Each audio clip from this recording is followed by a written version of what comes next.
तो आज हम लोग बात करने वाले हैं इसकी पैथोजेनेसिस के बारे में। ठीक है, क्या होती है पैथोजेनेसिस, कौन कौन इसका रिजर्वायर है, इसके बारे में बात करेंगे। तो सबसे पहले रिजर्वायर्स की बात करते हैं। रिजर्वायर्स क्या होते हैं, कह सकते हैं एक ऐसे एनिमल्स या फिर कोई सोर्स जहाँ पे जो बैक्टीरिया है ये एक लॉन्ग टाइम के लिए वहाँ पे सरवाइव कर सके, मल्टीप्लाई कर सकें, और वहाँ पे जो अदर पर्सन है या अदर इंडिविजुअल्स है या एनिमल्स हैं उनके अंदर वो डिजीज काज कर सके। ठीक है, एज ए कैरियर कह सकते हो इनको। ठीक है, तो वो एक परमानेंट कह सकते बैक्टीरिया वहाँ पे रहता है, मल्टीप्लाई करता है, फिर वो किसी दूसरे पर्सन को इन्फेक्ट करेगा और वहाँ पे डिजीज काज करेगा। ठीक है, तो मेजर इसमें कौन सा रहेगा, रोडेंट, स्पेशली रेट। तो मोस्ट इम्पॉर्टेंट कह सकते हैं रैट रहता है रोडेंट्स में। इसके अलावा भी रहेंगे डॉग्स है, पिग्स है, कैटल्स हो गए और वाइल्ड एनिमल्स। तो ये जितने भी एनिमल्स मैंने बताए, इन एनिमल्स की जो किडनी होगा, रीनल ट्यूब्यूल्स होंगे, वहाँ पे लेप्टोस्पायरा प्रेजेंट रहते हैं। ठीक है, एज ए रिजर्वायर वहाँ पे प्रेजेंट रहेंगे। लेकिन मोस्टली इसमें क्या होता है, रिजर्वायर होते हैं, क्योंकि जो डिजीज़ काज होगी वो एनिमल्स के डिजीज़ काज नहीं होगी। ठीक है, केवल वहाँ पे वो प्रेजेंट रहेंगे, मल्टीप्लाई करेंगे, उनके अंदर ना कोई सिम्टम्स होगा ना फिर वहाँ पे डिजीज़ काज होगी। ठीक है, लेकिन वहाँ पे जो उनका यूरिन होगा, उनके यूरिन के साथ वहाँ पे बैक्टीरिया कंटिन्यूअस प्रेजेंट रहेंगे। ठीक है, और यूरिन के साथ ही वो बाहर आउट होंगे। ठीक है, तो मेनली मोस्ट कॉमन रैट इसलिए इसमें बताया क्योंकि रैट क्या रहता है, हर जगह ये प्रेजेंट भी रहता है और वहाँ पे कैरियर भी रहेगा। ठीक है, तो इनका जो यूरिन होगा रैट्स का, वो क्या करता है, वहाँ पे इन्वायरमेंट को कंटेमिनेट करता है। तो इसीलिए जो पब्लिक हेल्थ होगी, पब्लिक हेल्थ के लिए वहाँ पे रैट सबसे बड़ा रिजर्वायर माना जाता है, क्योंकि ये सारी जगह सभी जगह प्रेजेंट रहने के कारण। ठीक है, ट्रांसमिशन की बात करें तो ट्रांसमिशन में through urine of infected animals contaminating soil and water. तो मैंने बताया भी था कि इसमें क्या करता है, जो इन्फेक्टेड एनिमल्स होते हैं उनकी किडनी में जो बैक्टीरिया वहाँ पे मल्टीप्लाई कर रहे होते हैं, वो क्या करेंगे, यूरिन के थ्रू बाहर आउट हो जाएंगे।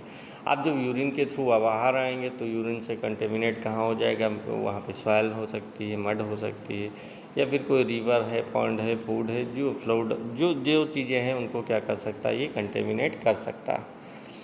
अब जब कंटेमिनेट हो गया तो जो हेल्दी पर्सन होगा वो जब कंटेमिनेटेड इन्वायरमेंट के कांटेक्ट में आएगा तो वहाँ पे डिजीज़ काज होगी, क्योंकि राइट जो होगा यूरिन उसका जो वाटर सॉइल में मिलेगा और वहाँ पे जो उससे जो ह्यूमन का एक्सपोजर लगेगा तो उसकी वजह से वहाँ पे पर्सन है उसके अंदर लेप्टोस्पायरोसिस काज होगा। ठीक है, मोस्ट कॉमनली इसका कब रहता है, जब वहाँ पे फ्लूड की कंडीशन आती है, जिसको बाढ़ कहते हो, उस समय क्या होता है, वहाँ पे जितने भी हर जगह वाटर प्रेजेंट रहता है और वहाँ पे ये रैट क्या करेगा, वो कंटेमिनेट कर देता है।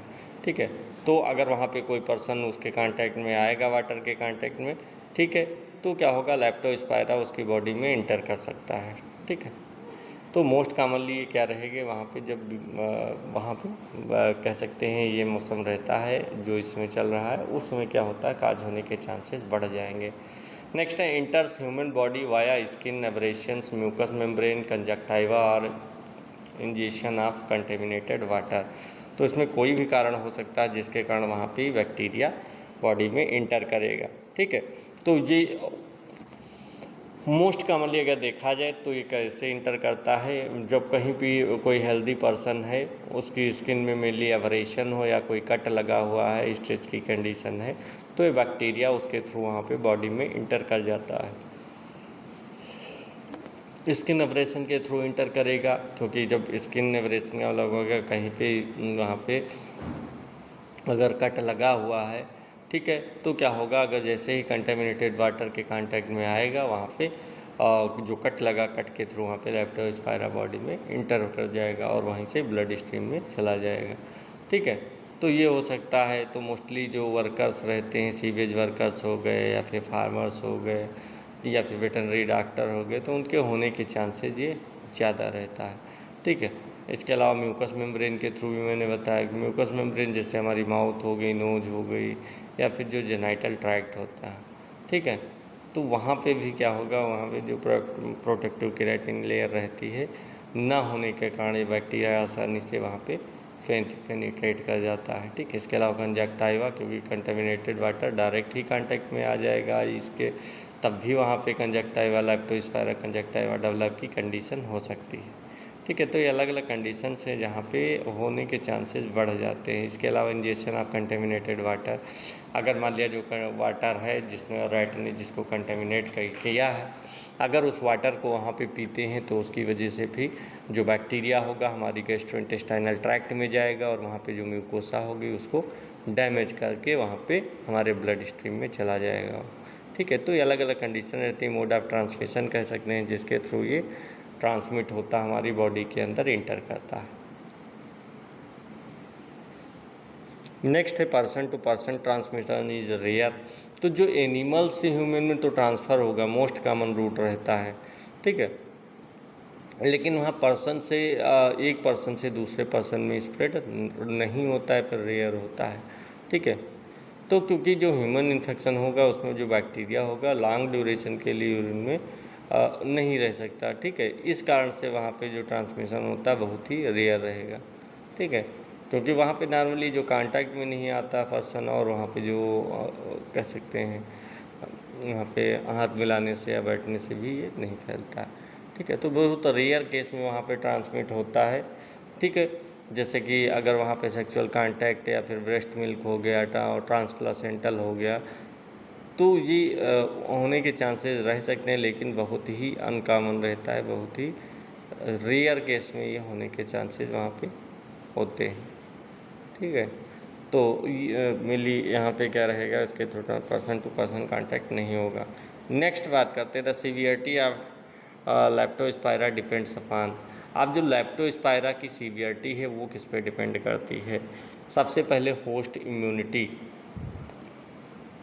क्योंकि हर पर्सन की वहाँ पे हर पर्सन में कह सकते हैं जो लेप्टोस्पायरोसिस है वो एक जैसी सीवियरिटी काज नहीं करेगा, क्योंकि डिपेंड करता है पेशेंट की इम्यूनिटी पे भी डिपेंड करता है।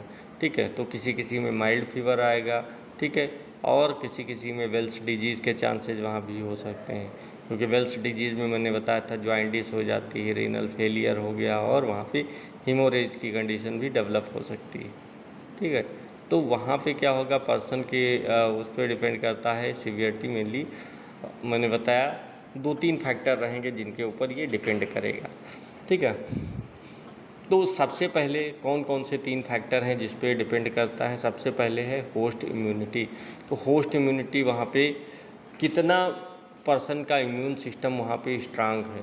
ठीक है, अगर वहाँ पे पर्सन की इम्यूनिटी स्ट्रांग है, उसका इम्यून सिस्टम बेहतर वर्क कर रहा है, तो जो बैक्टीरिया हो गया वो जल्दी से वहाँ पे डिस्ट्रॉय हो जाएंगे, वो वहाँ पे मल्टीप्लाई भी नहीं कर पाएंगे। इसके अलावा कह सकते हैं वहाँ पे जो इन्फेक्शन होगा वो कैसा उसने काज किया है, माइल्ड है या मॉडरेट है, रिकवरी कितनी फास्ट हो रही है, तो ये सब वहाँ पे डिपेंड करेगा इम्यूनिटी पे। ठीक है, तो अगर इम्यूनिटी अच्छी है तो बैक्टीरिया जल्दी डिस्ट्रॉय हो जाएंगे, वहाँ पे इन्फेक्शन के चांसेस भी कम रहेंगे और वहाँ पे रिकवरी भी फास्ट होगी। लेकिन अगर इम्यूनिटी वीक है तो बैक्टीरिया वहाँ पे जल्दी से मल्टीप्लाई करेगा, आर्गन में भी कह सकते हैं सिस्टमिक डैमेज भी हो सकता है, जितने आर्गन्स होंगे वो भी डैमेज हो सकते हैं, और वहाँ पे जो कह सकते हैं सीवियरिटी की कंडीशन भी बहुत ज़्यादा हो जाएगी, बहुत ज़्यादा ही सीवियर हो जाएगा। ठीक है, तो मोस्ट कॉमनली अगर देखा जाए तो जो ओल्ड एज पर्सन रहते हैं या फिर जो माल नूरिश्ड पेशेंट रहेंगे जिनको कुपोषण के शिकार होते हैं। ठीक है, इसके अलावा इम्यून कम्प्रोमाइज्ड पेशेंट हो गए जिनकी इम्यूनिटी वीक है, या फिर क्रोनिक डिजीज़ है पर्सन को कोई पहले से, तो जिसकी वजह से वहाँ पे इम्यूनिटी वीक होती है और डिजीज़ काज हो जाती है। ठीक है, तो ये रहता है जिसके कारण वहाँ पे डिजीज़ के चांसेस वहाँ पे डिपेंड करते हैं उसकी होस्ट की इम्यूनिटी पे। ठीक है, इम्यूनिटी स्ट्रांग है बैक्टीरिया जल्दी से डिस्ट्रॉय होंगे, वीक है वहाँ पे बैक्टीरिया जल्दी से मल्टीप्लाई करेंगे। ठीक है, नेक्स्ट है वायरुलेंस ऑफ इन्फेक्टिंग स्ट्रेन। तो जो लेप्टोस्पायरा रहेगा इसके जितने भी स्ट्रेन रहेंगे सभी एक जैसे वहाँ पे कह सकते हैं डेंजरस नहीं होंगे। कुछ स्ट्रेन ऐसे रहेंगे जो कि बहुत ज़्यादा वहाँ पे टॉक्सिन्स प्रोड्यूस करेंगे, बहुत ज़्यादा कह सकते हैं बहुत ऐसे रहेंगे जो कि वहाँ पे टॉक्सिन्स कम प्रोड्यूस करेंगे, ठीक है। तो जो टॉक्सिन्स ज़्यादा प्रोड्यूस करेंगे तो वहाँ पे टिश्यू में जल्दी से कह सकते हैं स्प्रेड हो जाएंगे और वहाँ पे इम्यून इन्वेजन भी अच्छे से करेंगे, ठीक है। तो ये क्या माने जाएंगे, हाईली वारुलेंट माने जाएंगे, ठीक है। डिजीज़ काज करने की कैपेबिलिटी इनकी ज़्यादा होती है। अगर लो वायरुलेंट स्ट्रेन है तो वहाँ पे फीवर भी कम आएगा और वहाँ पे डिजीज़ काज कर सकते का चांसेस भी कम रहेंगे, ठीक है। नेक्स्ट है the number of infecting Leptospira, ठीक है। तो जो इन्फेक्शियस, जब हम कह सकते हैं नंबर ऑफ इन्फेक्टिंग लेप्टोस्पायरा, कितने वहाँ पे जो लेप्टोस्पायरा हैं या कितने बैक्टीरिया हैं जो बॉडी में वहाँ पे एंटर किए हैं, ठीक है। अगर वहाँ पे डोज कम होगी, बैक्टीरिया का नंबर कम होगा तो बैक्टीरिया, हमारी बॉडी के जो बैक्टीरिया होंगे वो आसानी से उसको डिस्ट्रॉय कर सकेंगे, ठीक है। तो ऐसे भी हो सकता है कि वहाँ पे तो जो रिस्पॉन्स होगा वहाँ पे कह सकते हैं जो इम्यून सिस्टम का डिस्ट्रॉय होगा वहाँ पे भी कम होगा, क्योंकि वहाँ नंबर ऑफ बैक्टीरिया कम है, ठीक है। तो जो हमारा इम्यून सिस्टम होगा उसको डिस्ट्रॉय कर देगा। अगर बैक्टीरिया बहुत ज़्यादा नंबर में बॉडी में इंटर किए हैं तब वहाँ पे वो रैपिड मल्टीप्लिकेशन काज करेंगे और वहाँ पे सीवियर कंडीशन काज करेंगे। तो ऐसी कंडीशन में वहाँ पे आर्गन डैमेज हो सकता है और वहाँ पे डिजीज़ सीवियरिटी बढ़ सकती है, ठीक है। After leptospira enters the body it multiplies in the blood and tissue resulting in लेप्टोस्पायरेमिया।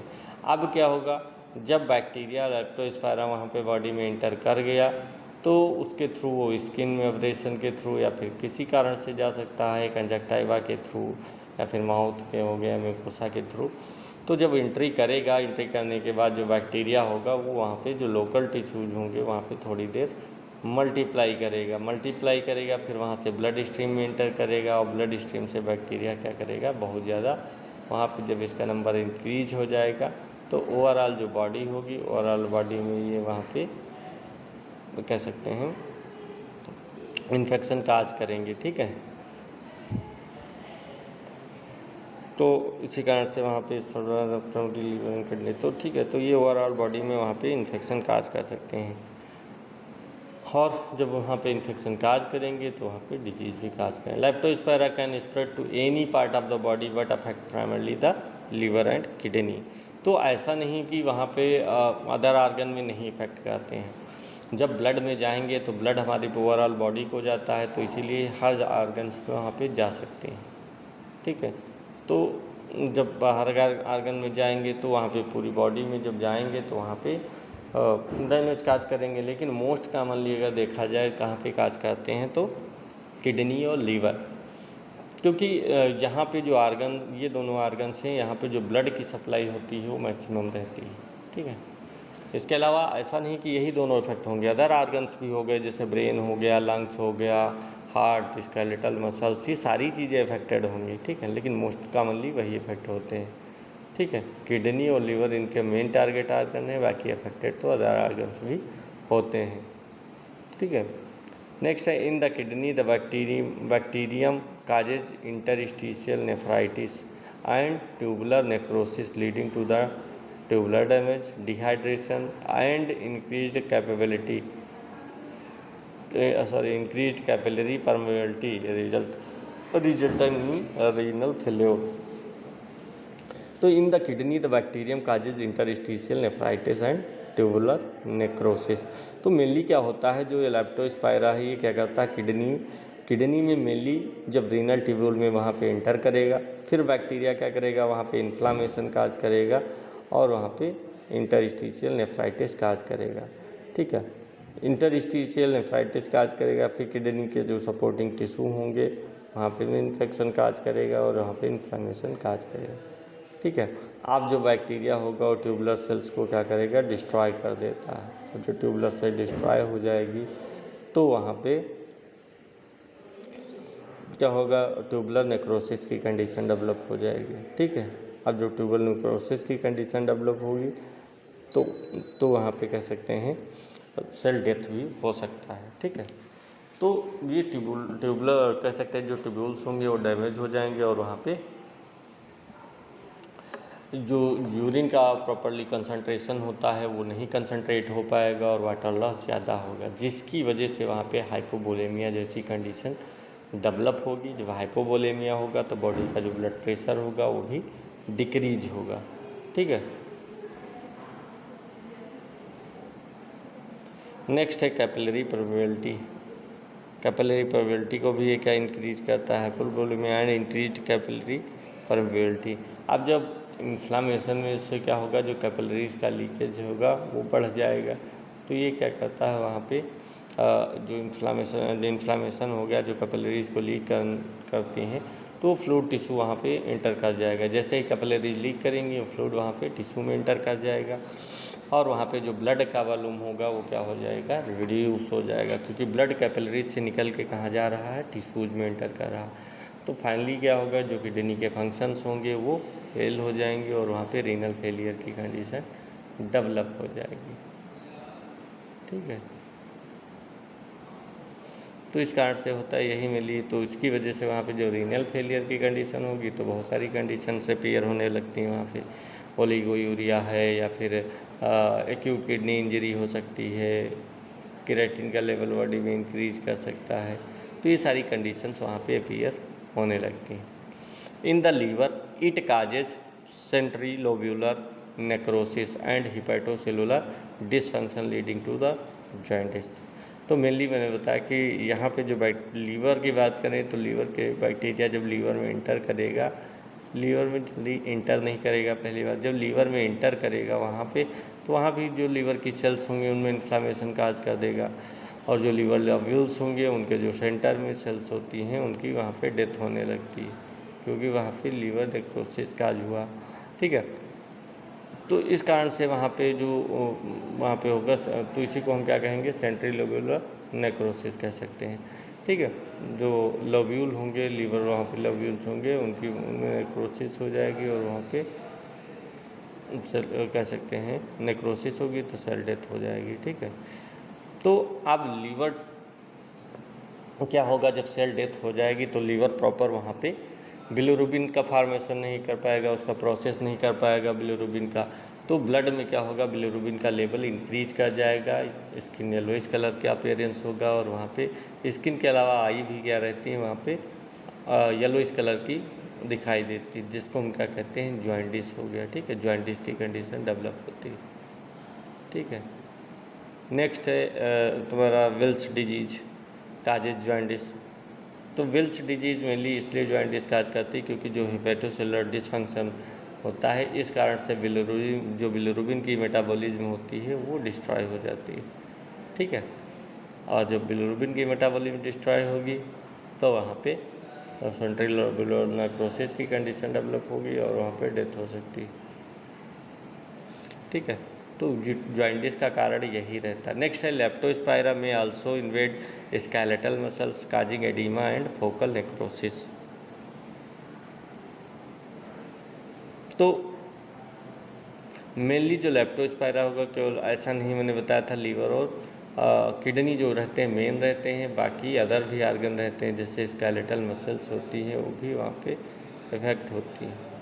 ठीक है, तो जब वहाँ पे स्केलेटल मसल्स इफेक्ट होंगी तो उसकी वजह से जो बैक्टीरिया होगा मसल फाइबर तक एंटर करेगा और वहाँ पे भी इन्फ्लामेशन काज करेगा, वहाँ इन्फ्लामेशन काज करेगा तो उसकी वजह से जो बैक्टीरिया होंगे उनके मसल फाइबर में एंटर करेंगे और वहाँ पे इन्फ्लामेशन काज करेगा। और ये काज कैसे करते हैं, तो मैंने बताया था जो कैपिलरीज होती हैं, कैपिलरीज में लीकेज हो जाता है। ठीक है, तो वो जो फ्लूइड होगा वो कहाँ आ जाएगा, मसल्स में एंटर कर जाएगा और वहीं पे अकोमुलेट होने लगेगा, जिससे क्या होता है वहाँ पे एडीमा की कंडीशन डेवलप होती है। एडीमा मतलब swelling due to fluid accumulation कर सकते हैं, वहाँ पे फ्लूइड का अकोमुलेशन होगा जिसकी वजह से स्वेलिंग होगा।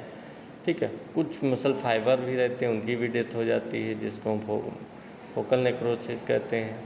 ठीक है, तो इसकी वजह से वहाँ पे स्मॉल जो लोकलाइज्ड एरिया होगा वहाँ पे नेक्रोसिस काज होगी और सेल डेथ हो जाएगी। ठीक है, तो यहाँ पे पेशेंट में क्या कौन कौन से सिम्टम्स अपीयर होंगे, अगर देखा जाए तो यहाँ पे पेशेंट में सीवियर वहाँ पे काफ मसल पेन हो जाएगी, मसल टेंडरनेस की कंडीशन हो गई या फिर डिफ़िकल्टी इन वॉकिंग की कंडीशन डेवलप होती है, प्रॉपर वहाँ पे पेशेंट वॉक नहीं कर पाता है। ठीक है। तो मेनली यही कारण रहता है जिसके कारण वहाँ पे नेक्रोसिस काज होती है।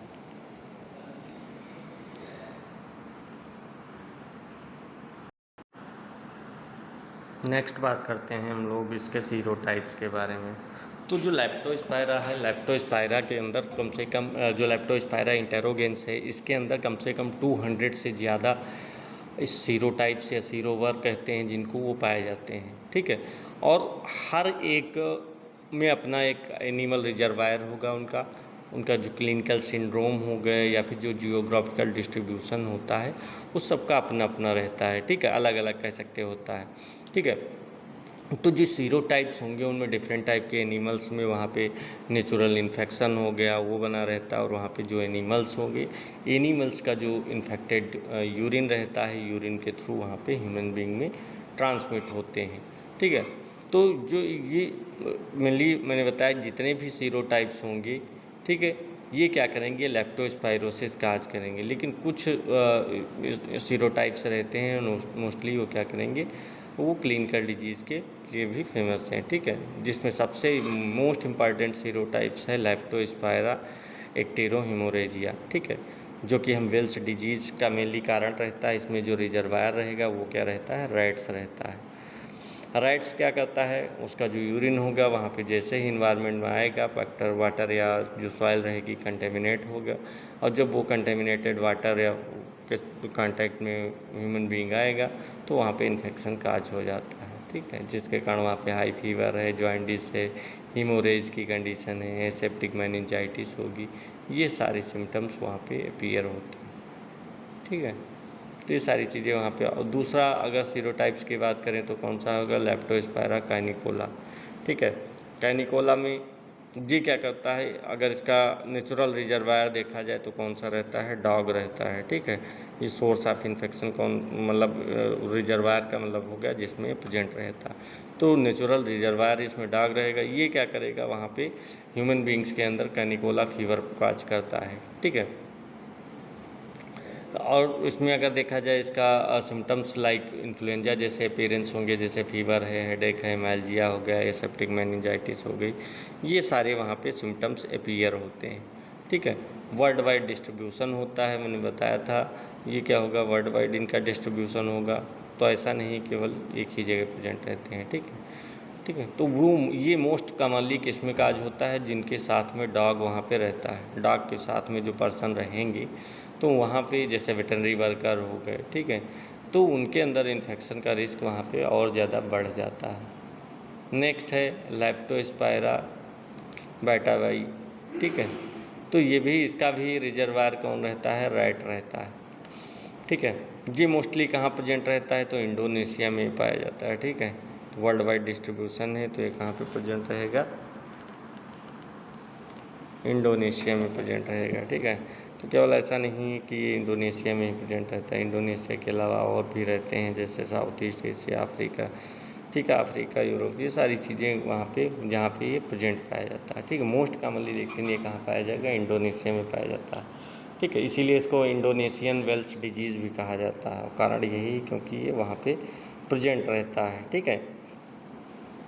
अगर यहाँ पे सिम्टम्स की बात करें तो यहाँ पे मोस्टली फीवर हो आएगा, लेकिन सीवियर केस में यहाँ पे क्या हो जाएगा, वहाँ पे सिस्टमिक माल न्यूट्रिशन, माल इन्फेक्शन कह सकते हैं, इन्फेक्शन के चांसेस वहाँ पे बढ़ जाते हैं, ठीक। नेक्स्ट है लेप्टोस्पायरा ग्रीपा पोटाइफोसा, ठीक है। ये कहाँ पाया जाता है, तो स्वाम फीवर काज करता है, ठीक है, फीवर काज करेगा या फिर स्वाम फीवर इसको कहते हैं, वो काज करता है, ठीक है। या फिर मार्स फीवर हो गया, ठीक है, फीवर में marsh fever, swamp fever, asymptomatic meningitis या फिर पोस्ट्रेशन काज करता है, ठीक है। तो ये अलग अलग हो गए मेनली। वहाँ पे ये काज कौन, इसका रिजर्वायर कौन रहता है, ये इसका रिजर्वायर भी माइस रहता है या फिर रैट कह सकते रहता है। ये मोस्टली मार्सेज या फिर जो स्वाम्पी एरिया रहती है वहाँ जो पर्सन रहते हैं उसके अंदर चांसेस होने के रहते हैं, ठीक है। इसमें सिम्टम्स में याद करें तो हाई फीवर हो गया, मार्ग पोर्ट्रेशन मतलब बहुत ज़्यादा जो पोस्ट्रेशन, वीक पेशेंट होंगे या फिर वीकनेस फील होगी, एसेप्टिक मेनिंजाइटिस काज करते हैं, ठीक है। तो मोस्ट कॉमनली इनके अगर देखा जाए प्रेजेंट कहाँ रहते हैं तो बताया जैसे साउथ ईस्ट एशिया हो गया, यूरोप हो गया, अफ्रीका एंड अमेरिका, तो बहुत जगह यहाँ पे प्रेजेंट रहते हैं। नेक्स्ट है लैप्टोस्पायरा पायोजेंस, ठीक है। तो जो पायोजेंस रहता है ये क्या करता है, फिर वहाँ पे स्पायरोकिटोसिस काज करता है, ठीक है। स्पायरोकिटोसिस काज करेगा